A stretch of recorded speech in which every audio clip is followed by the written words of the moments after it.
Yesterday's federal court ruling striking down the entirety of Obamacare was not the first pushback against gross federal overreach with health care reform. Last year, the state of Virginia, the Commonwealth of Virginia, became the first state to pass legislation prohibiting its citizens from being forced by any law to purchase health care. 7 more states have joined since Virginia, showing that states do have other options if the Supreme Court somehow upholds Obamacare. With us now is the governor that signed that first bill into law, Virginia Republican Bob McDonnell. Governor McDonnell, it's a pleasure. Welcome to Freedom Watch. Hey, Judge, great to be back on. Thanks. I guess you were happy and pleased with the decision of Judge Vinson in Florida yesterday. Absolutely. That's 26 states now joining Virginia that have pursued the court remedy to ask the court to strike this down as unconstitutional. And Judge Vinson's ruling mirrored Judge Hudson's, and that is to say that not pursuing activity, that is pursuing a purchase of a policy of insurance, that's not participating in commerce, and therefore the Commerce Clause of the U.S. Constitution doesn't allow Congress to mandate that you buy a product of insurance. It's exactly the right ruling because his logic is if the Congress can do that under the Commerce Clause, there's no limits to federal power. Right. So I think he got it right, and you know, we're looking now to expedite these rulings as fast as possible to the United States Supreme Court. We hope they'll take it under Rule 11 on an expedited review and get finality so people can know what the rule of law really is here. But, Governor, Virginia has gone one step further to protect the freedom of choice and the freedom of contract of Virginians. Virginia has actually enacted a law which you, Governor, signed into existence, saying that no law referring to Obamacare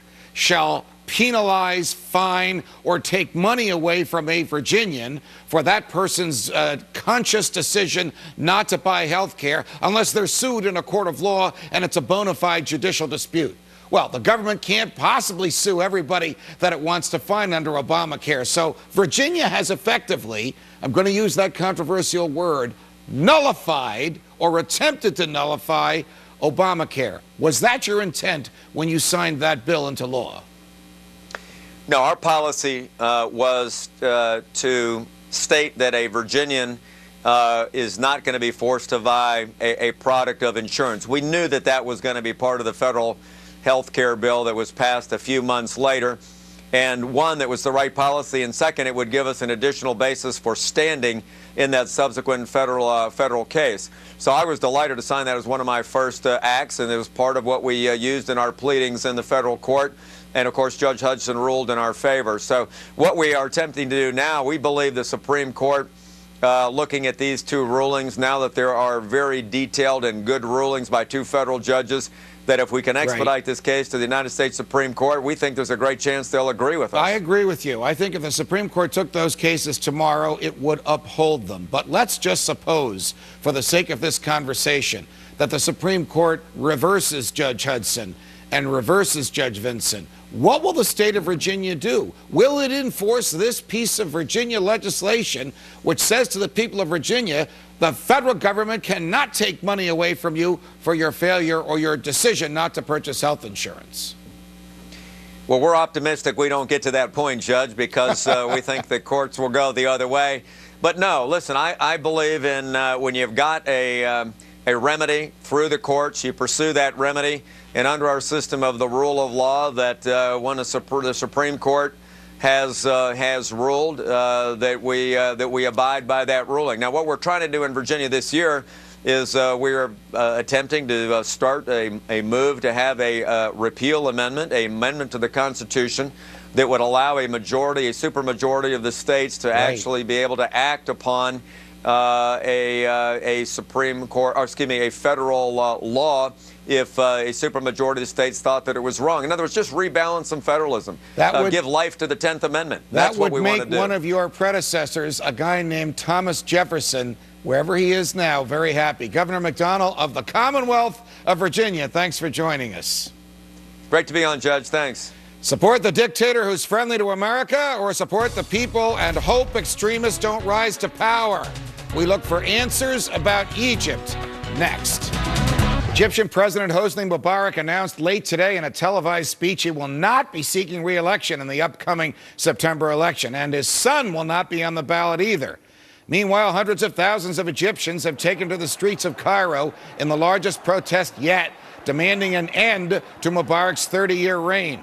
The White House faces a delicate struggle to balance its strategic interests and its push for human rights and reform in the region. My next guest says the U.S. must stand with the people of Egypt, and I agree. Joining me now, Malu Innocent, foreign policy analyst at the Cato Institute. Malu, welcome here. Welcome to Freedom Watch. Thank you for having me. You're welcome. President Mubarak addressed the country earlier today and said that he's not going to run for re-election, and his son is not going to run for his job either. Is that enough to quell 7 days of demonstrations and rioting in the streets of the magnitude never seen before in Egypt? Honestly, it is really too early to tell what will transpire, what will be the outcome of Egypt's turmoil, particularly when it comes to whether we'll see a fundamental change in the dominant political institutions and government policies of the country. And I think it's important for Americans to keep in mind that beyond the protests, beyond the political demonstrations, that really what we have is an Egyptian state that over-legislates by decree. It has over-regulated almost every level of public and private activity to the point where in order to live your daily life, you almost have to resort to illegal means. And so what we've seen over the past several decades is an expansion of the public sector and its bureaucratization to the point where you actually see these sort of overnight middlemen millionaires in order to get anything done. So even though President Mubarak has said that he will not run for re-election, time will really do tell whether we actually see a true revolution transpire in the country. Malu, are you surprised at the size of these demonstrations, at their persistence, at the fact that they seem to be across the board ideologically and economically? This is not just the poor. It includes the rich. It even includes some people who are part of the government. Exactly. And in fact, that widespread disenchantment and disillusionment with a government that doesn't respond to the popular demands of their people is something that is well within America's liberal tradition and something that the United States should be embracing. I think what we've seen now, given the fact that Egypt does sit at a pivotal cross point in the region, given the fact that the Suez Canal oversees the transit of 3.5 million barrels of oil a day, almost 8% of global maritime trade goes through the Suez Canal, I think there are a lot of fears within Washington, at least, that the composition of the protesters may not match the composition of the future force that will make up the new government. But I think, unfortunately, that even though that concern is legitimate, it sort of misses the point, especially when people bring up concerns about the Muslim Brotherhood. Right now, the largest, at least, dominant political institution in the country right now is the Egyptian military, and they have a vested interest in keeping the Suez Canal open and not initiating hostilities vis-a-vis Israel. Should we be afraid that the Muslim Brotherhood, certainly no friend of the West, in fact, a sworn enemy of Israel in the West, might either become very influential in the new government or might actually control the new government? That would, correct me if you disagree, radically change the balance of power in the Middle East, wouldn't it? It certainly would. It certainly would. And I think what we actually see now is that the Muslim Brotherhood has so much support relative to the government simply because we see it as a force that's being suppressed. And it's been suppressed for several decades. We saw this under Nasser and with Sadat and now with Mubarak. So we will see definitely a shift in the balance of power. But again, given the fact that the Egyptian military is really the dominant force within the country and they have an incentive to see the Suez Canal remain open and to not initiate hostilities with Israel, I think that'll be the critical turning point. If he were to call you tonight, what would you tell President Obama you think he should do? Nothing? Just to let the natural courses take their place and let the people of Egypt decide without any influence by the CIA or the American government? Right. I think that overall what the president should be doing is right on the mark. I think that the president has stepped out. He could have stepped out a little earlier and a little more forceful with the Egyptian protesters. But I think what's critical here is that there is going to be a youth bulge in the Arab world, and this will be coming online, in fact, now in the decades to come. And so unless we embrace this Arab street, I think it'll be even more disastrous for the future of U.S. policy. Malu Innocent, we appreciate your analysis. Thanks very much for joining us. Thank you very much for having me. And now a few items from our Freedom Files. Another day, another police SWAT raid gone terribly wrong. The Longview, Texas SWAT team recently raided the home of two brothers, Kenneth and James Jimerson, pulling them out of bed in the dark at gunpoint. there was one problem. The police had the wrong address. Our country cannot sit idly by as the police barge into our homes with their guns drawn, especially when they can't even get the address correct.